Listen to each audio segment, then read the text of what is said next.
અમદાવાદથી લગભગ 303 કિલોમીટર દૂર શ્રીનાથજી મંદિરની બાજુમાં સ્ટેચ્યુ ઓફ બિલીફ કરીને એક સરસ મજાની શંકર ભગવાનની સ્ટેચ્યુ પ્રતિમા આવી છે, એના દર્શન કરીશું. તો ચલો શરૂ કરીએ.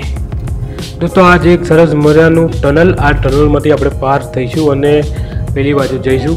ખૂબ જ સરસ ટનલ હતી અને અહીંયા ગાડી ચલાવવાની ખૂબ જ મજા આવી. ચલો આગળ વધીએ અને આપણે એકચ્યુઅલી જઈએ છીએ શ્રીનાથજી ભગવાનના દર્શને. તો ભાઈ જો તમે પણ શ્રીનાથજી ભગવાનના દર્શને જાઓ છો તો કોવિડનો રિપોર્ટ કમ્પલસરી કરેલો હોવો જોઈએ અને એની હાર્ડ કોપી ત્યાં એ લોકો માગે છે, માટે કોવિડનો રિપોર્ટ કરવો જરૂરી છે. તો આપણે ટનલમાંથી બહાર આવ્યા અને આ જે દૂર દેખાય છે એ છે સ્ટેચ્યુ ઓફ બિલીફ.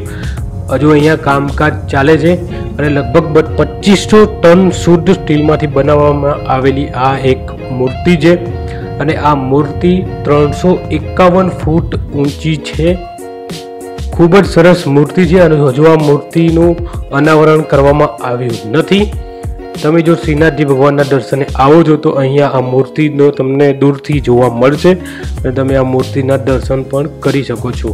આપણે કોઈ એક નજીક પ્લેસમાં જઈએ જ્યાંથી તમને આ મૂર્તિના દર્શન અમે કરાવી શકીએ.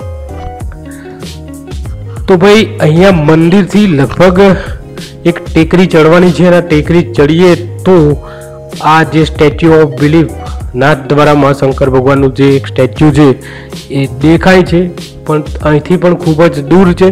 હજુ પબ્લિક માટે આ સ્ટેચ્યુ જે છે એ ઓપન કરવામાં આવ્યું નથી, પરંતુ તમે ત્યાંથી નીકળો છો, શ્રીનાથજી ભગવાનના દર્શને આવો છો તો તમને આ સ્ટેચ્યુ ત્યાં જ દેખાશે. શ્રીનાથજીથી લગભગ અડધો કિલોમીટર પહેલાં આવે છે, એટલે શ્રીનાથજીમાં જ કહેવાય છે નાથદ્વારા આ એક સ્ટેચ્યુ છે. તો સ્ટેચ્યુના દર્શન તમે કરો અને ભાઈ જો તમે અહીંયા શ્રીનાથજી આવો છો તો આ સ્ટેચ્યુ હજુ મેં તમને પહેલાં કહ્યું એમ પબ્લિક માટે ઓપન કરવામાં આવ્યું નથી, ઉદ્ઘાટન થયું નથી. હજુ આમાં કામ કોવિડના લીધે કામ પૂરું થયું નથી બાંધકામનું, એટલે એનું અનાવરણ કરવામાં જ્યારે ઉદ્ઘાટન કરવામાં આવશે ત્યારે તમે નજીકથી આ સ્ટેચ્યુ જોઈ શકશો. અત્યારે તો ગમે ત્યાંથી જ્યાં અમે દૂર ઊભા છીએ ત્યાંથી કેમેરો મોબાઈલ ઝૂમ કરીએ છીએ અને તમને ભગવાન શિવજીની આ સરસ મજાની મૂર્તિ સ્ટેચ્યુ ઓફ બિલીફના દર્શન કરાવી રહ્યા છીએ. તો ભાઈ શંકર ભગવાનના દર્શન થયા હોય તો વિડીયો લાઈક જરૂરથી કરજો. અહીંયા અમે શ્રીનાથજીના દર્શને આવ્યા હતા અને શ્રીનાથજીના દર્શને કોવિડનો રિપોર્ટ ના હોવાથી, હાર્ડ કોપી ના હોવાથી દર્શન કરવા દેવામાં આવ્યા નહીં. ખૂબ જ સ્ટ્રિક્ટ છે.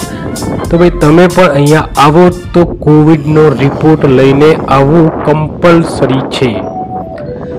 તો દોસ્તો that's all for today's video. મળીશું ફરીથી કોઈ એક નવા વિડીયો સાથે. ત્યાં સુધી જય શ્રીનાથજી, જય નાથદ્વારા ભગવાન અને સ્ટેચ્યુ ઓફ બિલીફ જેનું ઉદ્ઘાટન થશે તો અમે તમને જરૂરથી જણાવીશું.